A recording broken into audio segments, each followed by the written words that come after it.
this composite panel here. So I'm just doing, there's a little bit of messing around with corners and stuff like that. And you're going to get gaps until you're pretty experienced at it. The whole building is out, so you can see that even though you put a straight panel up or a panel up, it ends up a bit crooked. The corners here, we found the corners were out of whack, in that when you put a corner in there, when I put a corner in down the bottom, I pull all the screws out. But when you put a corner, the top cornice in, you put the top cornice in up here. The thing with it is that it doesn't sit in the corner because they'll pull one panel in and not the other, so you can't get them sitting together. I did these little cutbacks on these, but it doesn't make any difference.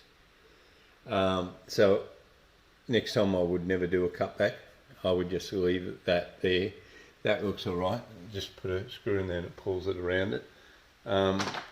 So just doing this top one.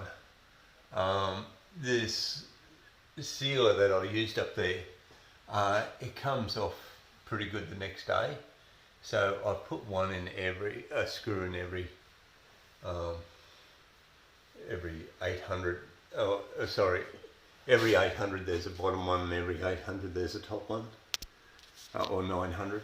So just going to do this corner off. But having a look at the room from back here. Now, why we're doing this is because it floods here, and we're sick of changing walls. So we're using this aluminium composite panel. It's 3mm thick. It's really dense. It is like super cool in here. Keeps the heat out. Did the ceiling. This room is totally. There's a 15mm difference off square on this, nearly 20mm. So that the front one up there is 20mm wider than the back one down here. And then that one there is 15mm wider, longer than this one here.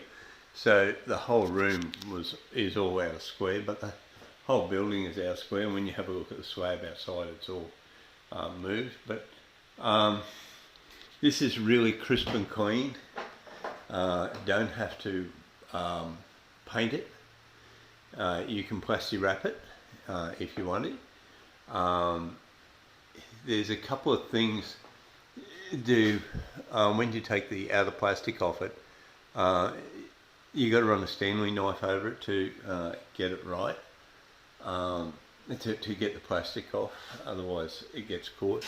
You can see here I've got a little bit of plastic cover there is stuck in behind there. So I'll clean that out. But that's what it looks like with the plastic on. So with the 25 by 25 you can make a lot of, I got glue in behind here, so that'll end up sitting down on glue and be stuck pretty solid. But you can make a lot of, with the 25 you can leave gaps where,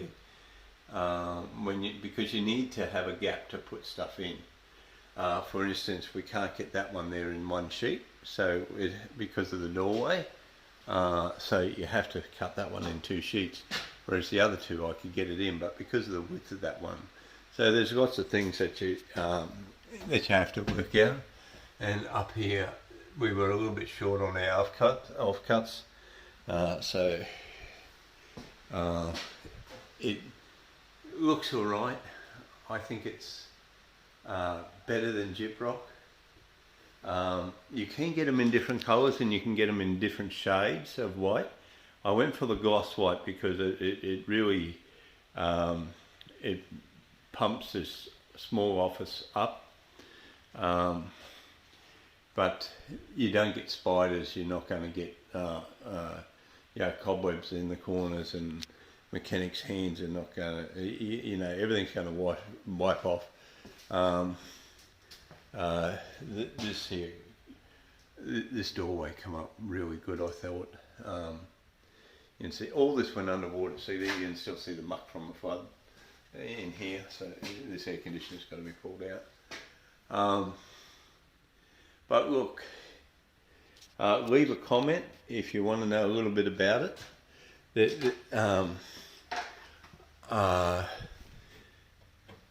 Hopefully we don't have to do another one again, but I know I've got to do another bathroom, so I'm going to do the bathroom in this same material, because it's out in the bush where you get a lot of mould, and this stuff here doesn't take mould.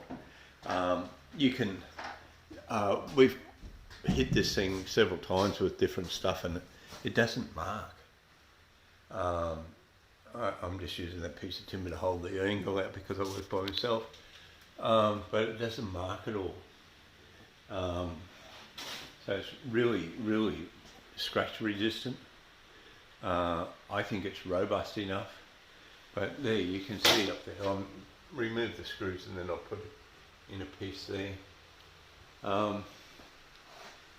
Yeah, but at the moment we're pretty happy with it.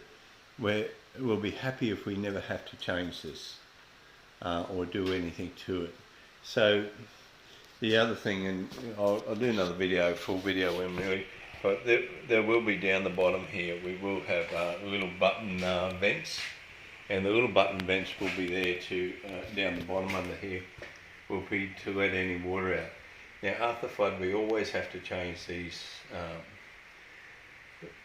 switches. It's mandatory, so we always have to change the switches. There's nothing we can do about that. That's a code thing to do, and really and truly they're $5 each. But if that's all we've got to change, we're happy. So yeah, but anyhow, it's called a Econo pedal, and it's in glossy white, and they use it for doing signboards, so big billboards on the side of the road or things like that. That's what they use it for. So it's very weather resistant if it can stay out in the road for a couple of years. And you can see the plastic just under the it's got to come out. But I hope that helps you.